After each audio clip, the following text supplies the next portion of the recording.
설교를 준비하면서 재미있는 통계 하나를 보았습니다. 2022년 우리나라 그 남자 신생아들 중에서 가장 많은 이름이 뭔지 아십니까? 이준입니다. 이준. 2등은 서준, 3등은 하준. 그리고 7등에 보니까 유준. 이 무슨 준자가 굉장히 좋은 것 같습니다.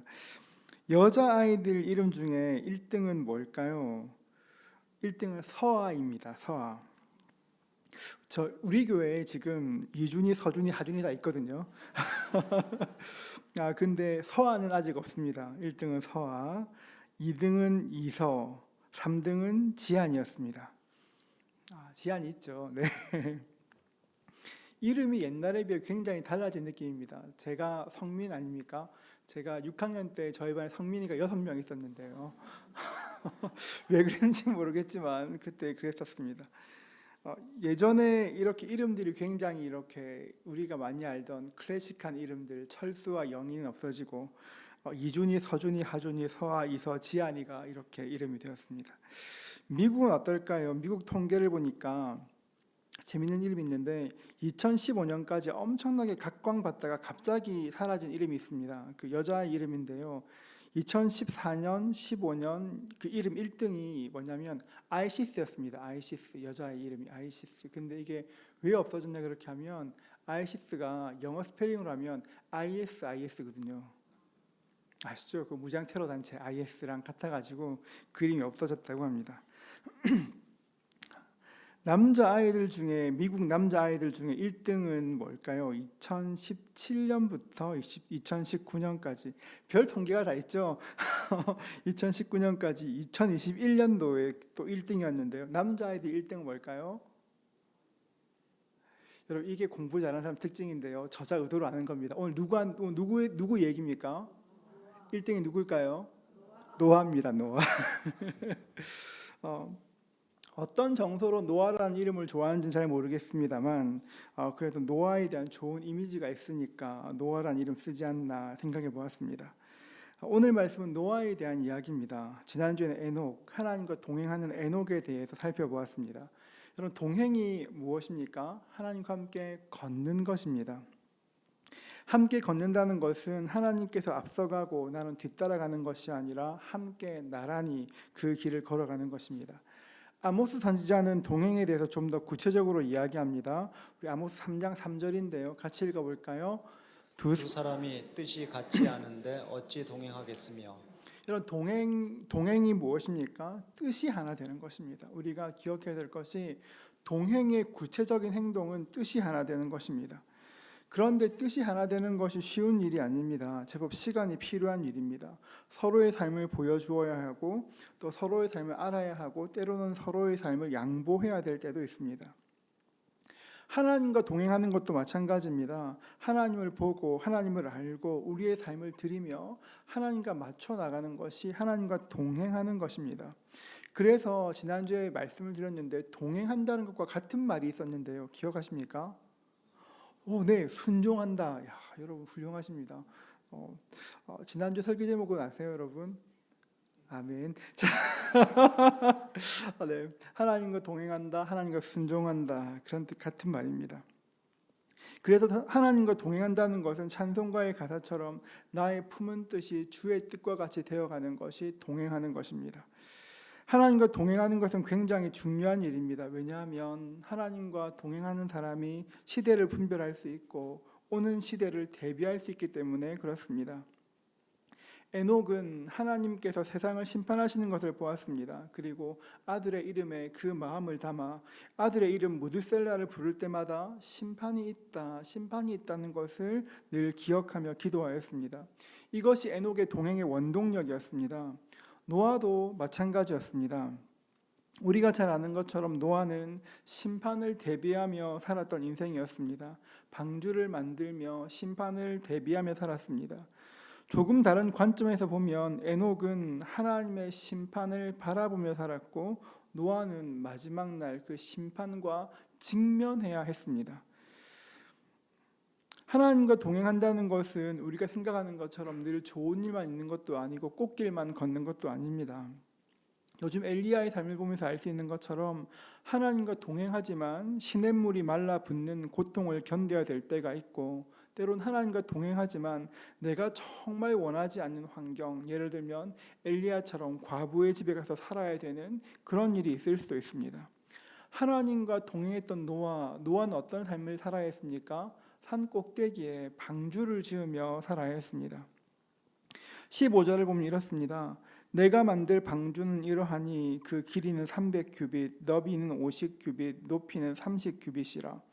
요즘 도량형으로 환산해 보면 길이가 약 135m, 높이는 13m, 폭은 22m. 그러니까 길이가 아까 135m 얘기했는데요.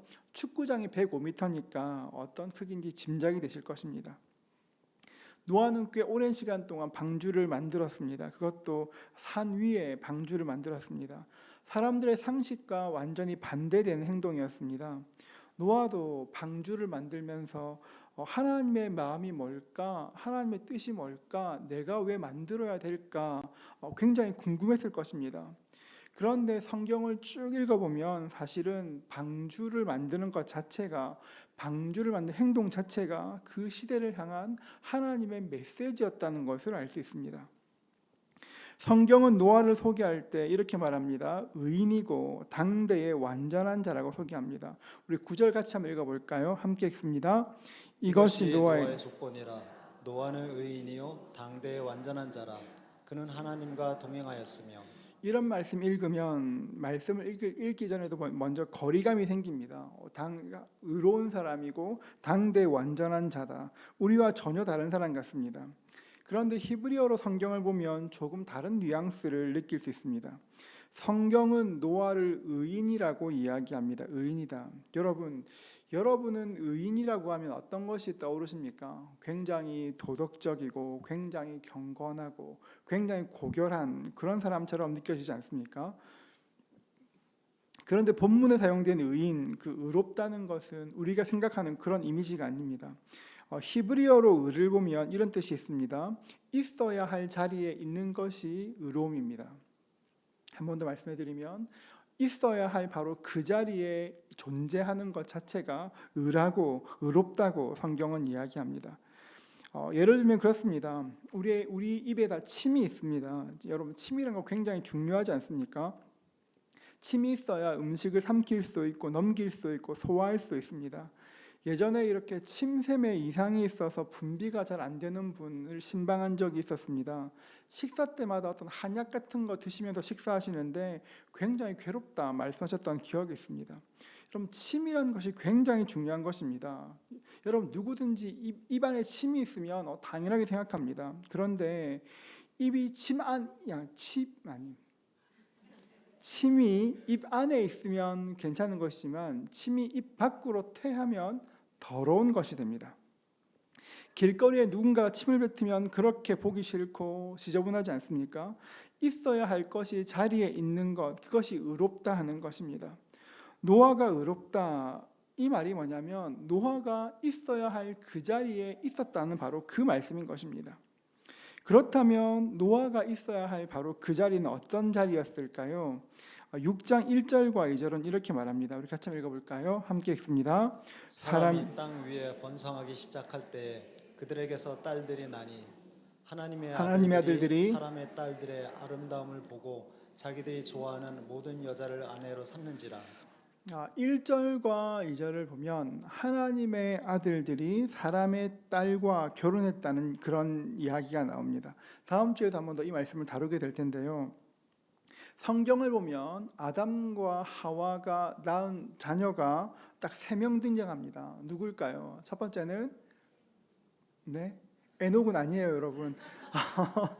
아담과 하와가 3명을 낳았어요.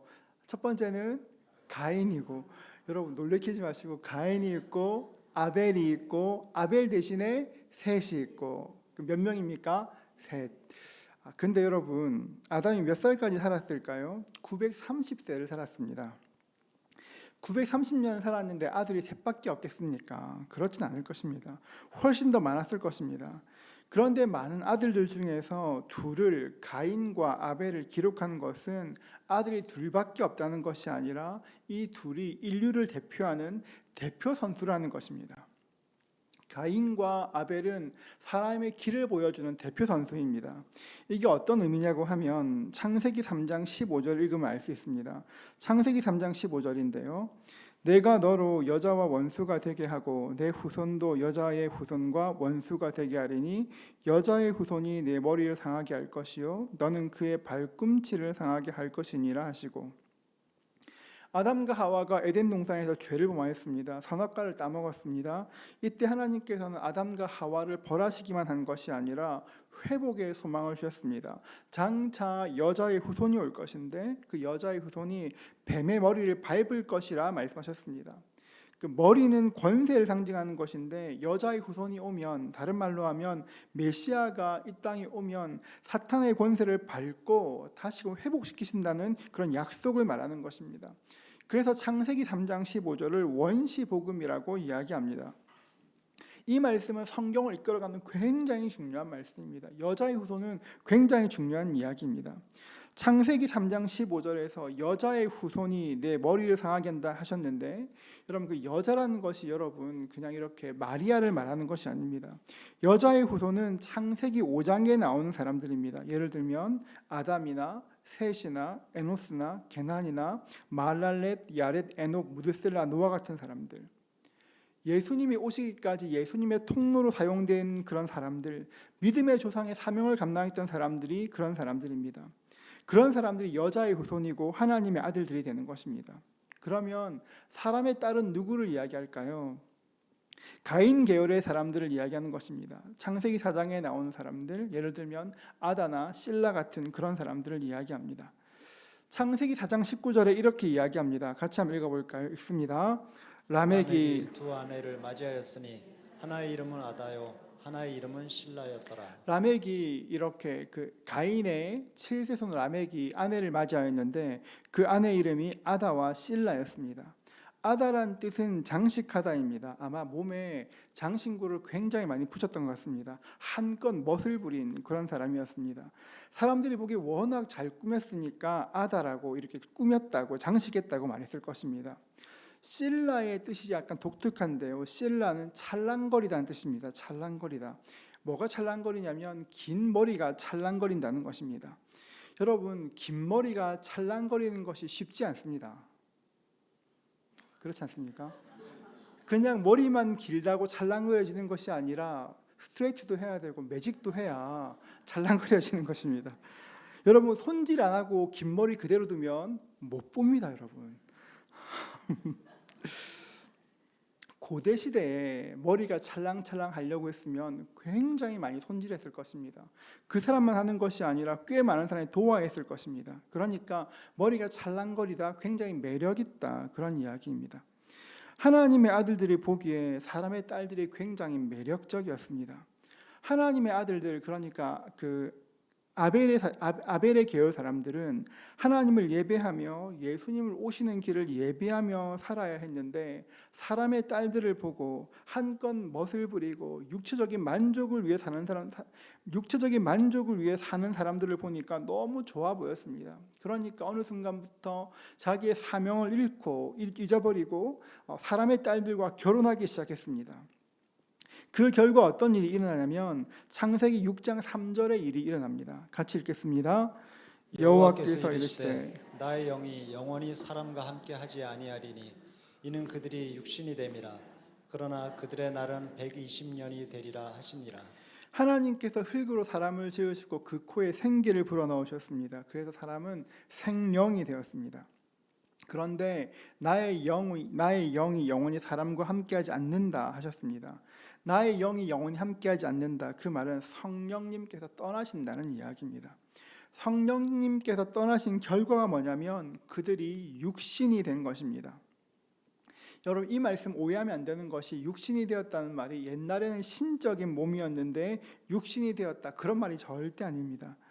이때부터 사람들은 육신의 정욕과 안목의 정욕과 이생의 자랑을 위해서 살게 되었습니다.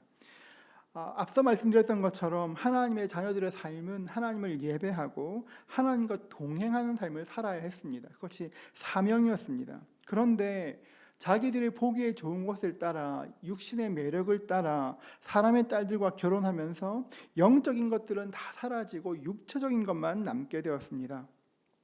그리고 말하기를 그들의 날이 120년이 될 것이라고 말씀하십니다. 120년이 된다. 이 말은 인간의 수명이 아무리 길어도 120년이다. 그 말이 아닙니다. 이 말은 120년 지나면 심판이 올 것이라는 것입니다. 여러분, 예수님의 십자가 사건 후에 우리 인생에 주신 가장 큰 복이 무엇입니까? 성령께서 우리에게 오신 것입니다. 우리 인생에 주신 가장 큰 복이 있다면 성령께서 오신 것이고 우리가 성령님과 교제할 수 있게 된 것입니다. 그런데 노아 당시에 사람들이 육신이 되고 성령이 떠나셨다는 것은 인생에게 어마어마한 저주가 임했다는 것입니다. 어떤 저주가 임하는가? 4절은 이렇게 말합니다. 당시에 땅에는 네피림이 있었고 그 후에도 하나님의 아들들이 사람의 딸들에게로 들어와 자식을 낳았으니 그들은 용사라 고대에 명성이 있는 사람들이었더라. 이 말씀은 많은 사람들이 오해하는 말씀입니다. 어떤 사람들은 네피림이라는 특별한 종족이 있었다고 생각합니다. 어떤 사람들은 다른 이단에서는 네피림을 하나님의 아들과 사람의 딸이 결혼해서 이렇게 자녀를 낳은 반신반인 같은 그런 존재라고 생각합니다. 여러분, 그런 생각들은 여러분 우리가 하도 그 그리스 신화나 로마 신화를 많이 봐서 영향을 받아서 그런 것이지 절대 그렇지 않습니다. 네피림이라는 것은 반신반인의 신적인 어떤 특별한 존재를 말하는 것이 아닙니다. 네피림은 히브리어의 나팔이라는 단어에서 파생된 것인데 나팔은 쓰러뜨리다는 것입니다. 그러니까 네피림은 말 그대로 쓰러뜨리는 자라는 것입니다. 민수기 13장 33절인데요. 이렇게 말합니다. 거기서 네피림 후손인 아낙 자손의 거인들을 보았나니 우리는 스스로 보기에도 메뚜기 같으니 그들이 보기에도 그와 같을 것이니라. 네피림이라는 말은 이렇게 골리앗 같은 거인족들이 나왔다는 것입니다. 이들의 용사가 되고 명성이 있다는 것은 여러분 굉장히 좋게 말한 것인데 웬만한 도시나 중요한 지역들은 네피림들이 덩치가 큰 사람들이 힘으로 정복하고 차지해서 그 땅에서 왕노릇하고 있다는 바로 그 이야기입니다. 이게 굉장히 중요합니다. 하나님의 아들들이 타락하고 나면 어떤 일이 생깁니까? 힘으로 세상이 돌아가게 됩니다. 더 이상 하나님 말씀과 하나님의 법으로 세상이 움직여지는 것이 아니라 힘으로 세상이 움직여집니다. 그러니까 바꿔 말하면 약육강식의 시대가 시작되었다는 것입니다. 하나님께서 처음 세상을 지으셨을 때 약육강식의 세상이 아니었습니다. 강한 자가 약한 자를 핍박하고 군림하고 지배하는 그런 세상이 아니었습니다. 그런데 하나님의 사람들이 하나님 뜻대로 살지를 못하니까 하나님의 아들들이 사람의 딸들과 결혼하고 나니까 하나님의 사람들이 세상 사람들과 똑같이 살기 시작하니까 이 땅의 법이 하나님의 법에서 사람의 법으로, 여러분 약육강식은 사람의 법이 아니라 짐승의 법입니다. 하나님의 법이 아니라 짐승의 법으로 그 법이 온전히 바뀌어버린 것입니다. 여러분, 사람들이 약육강식의 삶을 살게 되면서 하나님의 사람들이 사라지기 시작했습니다. 이 땅에서 하나님의 사람들이 사라진다. 이 땅에서 하나님을 예배하는 사람들이 사라지게 되었습니다. 이 땅에서 하나님과 동행하는 사람들이 사라지게 되었습니다. 여러분, 세상에서 하나님께 예배하는 사람이 사라지고 하나님과 동행하는 사람들이 사라지고 나면 어떤 일이 생길까요? 5절의 일이 일어나게 됩니다. 5절 같이 읽겠습니다. 여호와께서 사람의 죄악이 세상에 가득함과 그의 마음으로 생각하는 모든 계획이 항상 악할 뿐임을 보시고 하나님의 뜻대로 살지 않고 하나님을 예배하고 하나님을 동행하는 사람들이 이 땅에 사라지면 어떤 일이 생기냐면 죄악이 세상에 가득하게 됩니다. 온 세상 가운데 죄가 가득 넘쳐나게 됩니다. 온 세상이 죄 때문에 캄캄한데 그 누구도 하나님께 그 죄를 놓고 아파하며 기도하지를 않습니다. 우리가 알아야 될 것이 있습니다. 여러분, 그 어떤 시대도 죄가 많아 하나님께 심판받은 시대는 단 한 번도 없습니다. 죄가 많아 심판받은 것이 아니라 그 죄를 가지고 하나님의 은혜를 구하는 사람이 없어서, 하나님께 용서를 구하는 사람이 없어서 심판받는 것이지, 그 죄 때문에 심판받은 것이 아닙니다. 세상에 죄가 가득했습니다. 사람들의 마음으로 생각하는 모든 계획이 항상 악했다고 말씀하십니다. 하나님께서 얼마나 안타까워하셨냐면 내가 이 땅에 사람 지었음을 후회한다 하실 만큼 한탄하실 정도였습니다. 이것이 노아의 시대였습니다. 암울했습니다. 캄캄했습니다. 그런 시대 가운데 노아가 살았습니다. 그런데 8절을 보면 전혀 다른 이야기가 기록되어 있습니다. 우리 8절 말씀 같이 읽습니다. 그러나 노아는 여호와께 은혜를 입었더라. 여러분, 이 말씀이 진짜 중요한 말씀입니다. 그러나 노아는 여호와께 은혜를 입었더라. 캄캄한 시대에 하나님께서 어딘가 빛을 하나 남겨두셨습니다. 노아는 여호와께 은혜를 입었더라. 그리고 다음 나오는 말씀이 9절입니다. 이것이 노아의 족본이라. 노아는 의인이요 당대의 완전한 자라. 그는 하나님과 동행하였으며. 여러분, 노아가 하나님 앞에 의인이 될 수 있고 당대의 완전한 자가 될 수 있고 하나님과 동행할 수 있었던 이유가 무엇일까요? 하나님께서 은혜를 주셔서 그런 것입니다. 노아가 거룩한 것이 아니라, 노아가 경건했던 것이 아니라 하나님께서 그 시대를 살 수 있도록 은혜를 주셨기 때문에 그 은혜를 가지고 하나님과 동행하는 삶을 살 수 있었습니다. 여러분, 그 은혜가 뭘까요? 은혜가 뭘까요? 많은 정의가 있지만 이사야서에 보면 은혜는 간섭입니다. 하나님께서 내 삶 가운데 이것이 옳고 이것이 옳지 않다고 간섭하시는 것이 은혜를 베푸시는 것입니다. 하나님께서 은혜를 주셨기 때문에 노아는 하나님과 동행하는 삶을 살았습니다. 여러분, 노아가 하나님과 동행했던 그 삶은 무엇으로 드러나게 되었습니까? 방주를 만드는 것으로 드러나게 되었습니다. 노아는 하나님의 은혜를 입고 하나님과 동행하면서 다른 일한 것이 아니라 방주를 만드는 일을 하였습니다.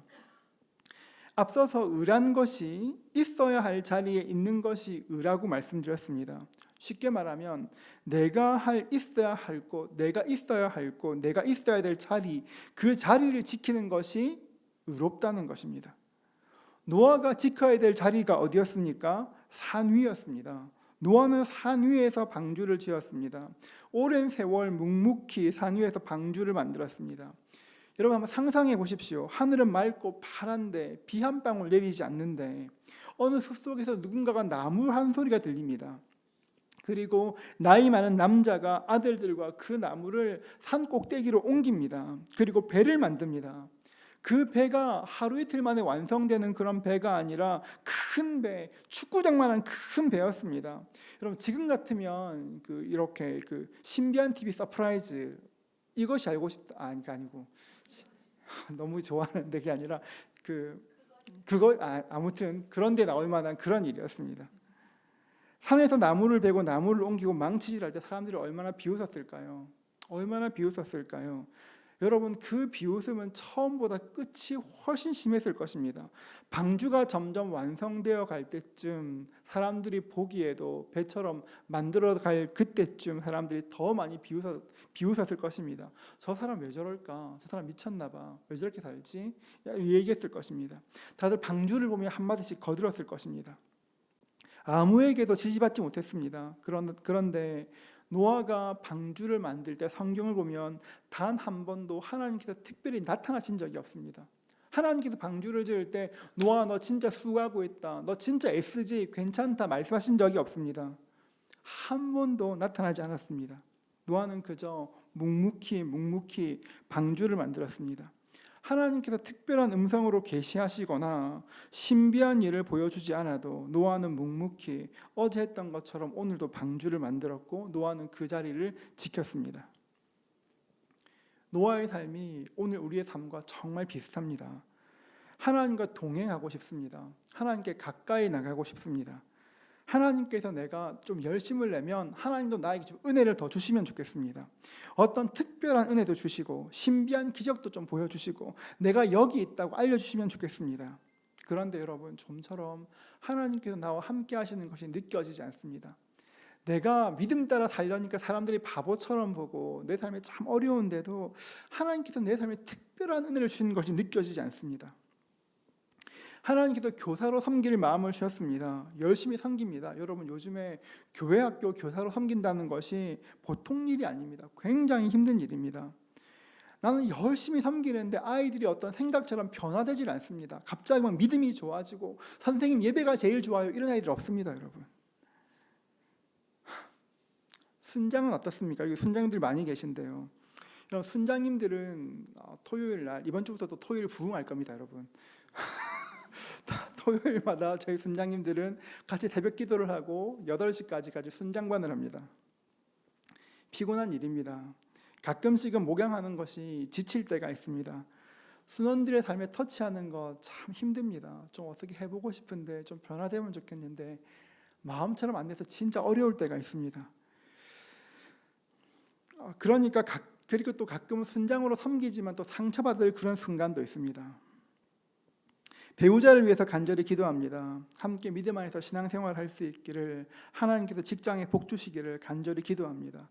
꽤 오랜 세월 기도했습니다. 그런데 여전히 완고합니다. 때로 하나님께서 기도의 자리로 부르실 때가 있습니다. 여러분, 기도의 자리에 앉는다고 해서 늘 은혜가 충만한 것이 아닙니다. 저는 매일 기도할 때마다 제가 어떤 내용으로 기도했고 얼마나 기도했는지 시간을 기록으로 남겨놓습니다. 매달 마지막 날 한 달 동안 기도했던 것을 쭉 보면서 제 삶을 점검하곤 합니다. 어떤 때는 제법 많이 기도한 것 같은데 생각처럼 제 마음에 은혜가 그렇게 풍성하지 않을 때가 있습니다. 어떤 날은 굉장히 많이 애쓰고 노력한 것 같은데 마음이 그냥 쩍쩍 갈라진 것 같은 그런 날도 있을 수가 있습니다. 어떤 날은 기도 시간과 내용을 적으면서 몸이 건조하게 시간을 마무리할 때도 있습니다. 새벽 기도 나오는 것 힘든 일입니다. 여러분, 이제 날씨가 시원해졌습니다. 기도의 자리를 초청합니다. 여러분, 아멘하는 센스 있는 자들에게 새벽 기도를 나옵니다. 여러분, 그런데 새벽 기도 시간에 나오면 언제나 은혜가 충만한 것이 아닙니다. 제가 보면 앉아 있는데 벌써 반은 주무시고 계신 그런 분들이 많이 계십니다. 그럴 때면 차라리 지금 푹 자고 맑은 정신으로 기도하는 거 하나님 더 기뻐하지 않을까, 그런 속삭임이 들립니다. 거절하십시오. 그런 마음 이해합니다. 그런 때마다 우리가 기억해야 될 것이 뭐냐면 노아를 기억하는 것입니다. 우리가 기억하는 것은 하나님께 저에게 원하시는 의로움은, 여러분들에게 원하시는 의로움은 어떤 특별한 거룩하고 고귀하고 존귀한 어떤 것이 아니라 여러분이 그냥 있어야 될 그 자리에 여러분이 있기로 결정하시고 그 자리에 머무는 것입니다. 우리가 해야 될 일이 무엇입니까? 예수 잘 믿는 것이 무엇입니까? 예수 잘 믿는 것 특별한 것 하는 것 아니고 나에게 맡겨주신 그 자리를 떠나지 않고 그 자리를 묵묵히 지켜내는 것입니다. 하나님께서 우리에게 원하시는 의로움은 무엇인가 특별한 것을 하는 것이 아니라 있어야 할 그 자리에 있는 것이 바로 의로운 것입니다. 무의미하게 자리를 지키는 것 같은 때가 있습니다. 이렇게 교사한다고 무슨 영광을 볼까? 내가 이렇게 새벽마다 기도한다고 뭐가 바뀔까? 이런 생각이 들 때가 있습니다. 여러분, 그럴 때 8절 말씀을 기억하십시오. 8절 한 번 더 같이 읽겠습니다. 함께 읽습니다. 이것이 노아의 족본이라. 노아는 의인이요 당대의 완전한 자라. 그는 하나님과 동행하였으며. 하나님께서 은혜를 베푸시지 않으면 우리 애초부터 그 자리를 아예 지킬 수가 없습니다. 여러분이 그 자리를 지키는 것이 아니라 하나님이 은혜를 주셨기 때문에 지금 그 자리를 지킬 수 있는 것입니다. 가정에서도 그렇습니다. 여러분의 우리가 부모로 사는 것이 가끔은 버거울 때가 있습니다. 부모로 사는 것이 힘들 때가 있고 우리 이렇게 배우자를 볼 때 여러 생각이 들 때가 있습니다. 그러나 기억해야 될 것이 무엇입니까? 주님께서 부르신 자리라면 그 자리를 지키는 것이 사명의 자리이고 그 자리를 지키는 것은 내가 지키는 것이 아니라 주님께서 은혜를 주셨기 때문에 내가 있는 것입니다. 여러분, 수요 예배 오셨습니다. 여러분 뜻으로 오신 것이 아니라 주님 불러주셨습니다. 이 자리를 지키게 된 것 내가 한 것이 아니라 주님께서 부르셨기 때문에 여기 있는 것입니다. 날마다 부르심을 기억하십시오. 그리고 내가 머물러야 할 곳에 머무르십시오. 누가 알아주지 않는다고 해도, 힘들다고 해도, 피곤해도 하나님께서 부르셨음을 알고 그 자리를 지켜야 되는 것입니다. 시간이 지나 돌아보면 여러분이 머물렀던 그 자리에, 시간이 한참 지나 보면 여러분이 머물렀던 그 자리에 방주가 하나 떡 생겨 있을 것입니다. 그저 자리만 지켰는데 시간이 지나 보면 여러분이 앉았던 그 자리에서 생명의 강물이 흘러나오고 있을 것입니다. 여러분이 그냥 그 자리에 묵묵히 있었는데 그 자리에서 누군가가 살아나는 역사가 있게 될 것입니다. 자리를 지키십시오. 세상 사람들은 화려한 것 좋아합니다. 뭔가 근삼이라는 건 너무 좋아합니다.